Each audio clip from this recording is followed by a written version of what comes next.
Today I'm going to be using the beautiful air fryer to dehydrate some blueberries. So I've laid them out in the tray, and then I'm going to put them in, and I'm going to set it for dehydrator.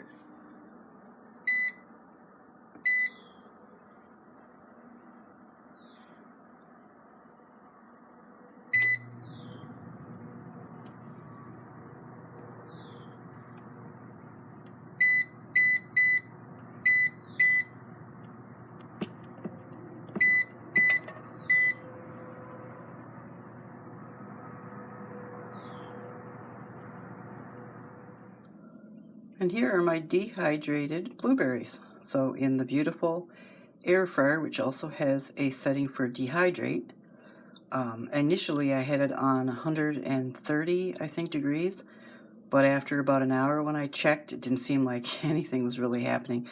I turned it up to, I think it went up as high as 170, and that was it. I'll leave it in the show notes for doubly sure, but I think that's as high as it went. Because I was looking at trying to get it up to like the oven when you dehydrate. Oranges is usually 200 to 250, but it wouldn't go up that high. So I'll leave it in the show notes. But anyways, it took 6 hours, and now we have these little blueberries that are basically dehydrated. And then at a later time, maybe a week from now or so, I'm going to rehydrate them and use them in yogurt. And if all goes well, closer to next spring, or if I can buy some at a good price this summer yet, I will dehydrate them, and then I will feed them to the robins when they first come back, because when they first come back, they usually go to the crabapple trees that are right outside our front door. But unfortunately, the crabapple trees this year do not have any fruit that's going to be available early, late winter, very early next spring. There's nothing there. There's just branches and leaves. So the robins are always looking to come back and eat those, and this late winter or next early spring, it's not going to be there. So something's got to be there to feed the robins, and I'm happy to dehydrate a few blueberries and help them along the way. Here I've got some peaches that I'm going to make peach ice cream with, but what I need to do quick is just boil them for just a minute or so to loosen the skin. Then I'm going to put them in cold water, remove the skin, and then I'm going to freeze the peach flesh till I'm ready to make ice cream in a couple of days. Okay, and this is what the peaches look like when you just boil them a little bit to take the skins off. I learned this from my mom when my mom used to do down peaches. So skins come off, and now I'm going to process them. I'll show you what it looks like so I can put it in the freezer and then take it back out and make ice cream with it within a week. This is from a fresh head of cauliflower. I cut it in half. Half we're having for supper tonight, and the other half I blanched.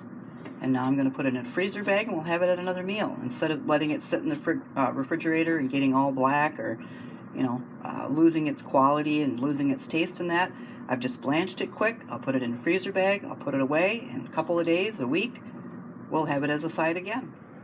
Okay, I bought some beets recently, just in the last couple of days. And so what we're going to do is we're going to roast these beets, and we're going to roast them whole. Now, a tip that I learned probably in the last decade after cooking beets for years is don't cut off this end and don't cut this down all the way, because the redness or the purpleness in your beet will drain right out, and you'll have white beets in the water, or light pink. So I leave all this intact when I roast it, and believe it or not, all of this intact when I boil it or cook it. But you got to make sure, now this isn't dirt, this is actually just like aging on the outer skin. What will happen when I roast it is I will be able to take this, when it gets just a tiny bit cooler than hot, take this, and then the outer skin will peel right off, and I'll be left with a beautiful piece of flesh that I will then put in the freezer and bring back out.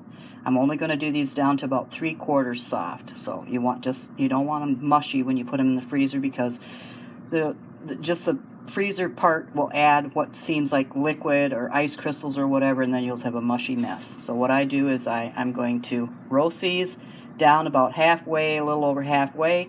I'm going to take them out. I'm going to remove the skins or loosen the skins so that I have nice, fresh flesh. Then I'm going to take them whole and put them in the freezer.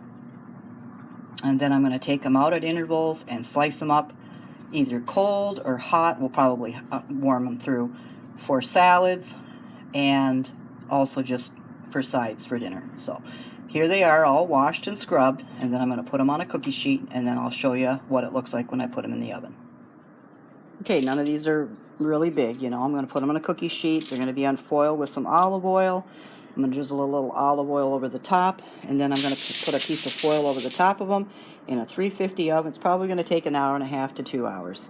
And then I will show you what it looks like when I remove the skins. And here's what the beets look like when you've taken the skins off. So these were roasted for an hour and a half at 350. And then I peeled the skins off, and then what I'll do is I'll put them in the refrigerator to chill down. I don't like to, when I process anything, I don't like to just take it when it's in a warm state or a hot state, stick it in a freezer bag and put it in the freezer, because I don't want to bring the temperatures of anything that's in the freezer down. And in the refrigerator, I've got room where I can stick this in and it won't bring anything in the refrigerator down in temperature. So I'll stick these in for about a half an hour, 40 minutes in the refrigerator, and then I'll put them in a freezer bag, and then I'll date them, and then I'll bring them back out as needed, either used as a side, or I'll slice them after I warm them a little bit, and I'll slice them for my husband's salads, because he loves, whether it's pickled beets or heated up roasted beets, he loves that in his salad. So there's the beets processed.